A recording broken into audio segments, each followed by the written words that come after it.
আমার হাতে যে টাকাগুলো দেখতে পাচ্ছেন, এখন রাত বাজে হচ্ছে 9টা। এই টাকাগুলো আমি দেশে পাঠামো।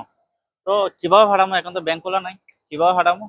তো অবশ্যই হুন্ডির মাধ্যমে পাঠামো। হুন্ডির মধ্যে কোনো টাইম লাগে না। রাত 12টা পর্যন্ত যে কোনো টাইমে হুন্ডির মাধ্যমে পাঠানো যায়। এই জন্য মানুষ 80% প্রবাসী কি করে হুন্ডি বেছে নেয়, হুন্ডির মাধ্যমে টাকা পাঠায়। আর নাম্বার ওয়ান হচ্ছে ব্যাংকের চাইতে হুন্ডির মধ্যে সুযোগ সুবিধা বেশি দেয় বিধায় বেশিরভাগ প্রবাসী কি করে হুন্ডি বেছে নেই।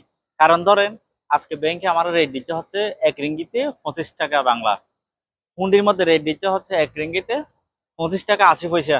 1 টাকার মধ্যে আমাকে 80 পয়সা বেশি দিচ্ছে, তো আমি কোনটা বেছে নিব? অবশ্যই আমার যেটা লাভ আমি মনে করি সেটা আমি অবশ্যই বেছে নিব।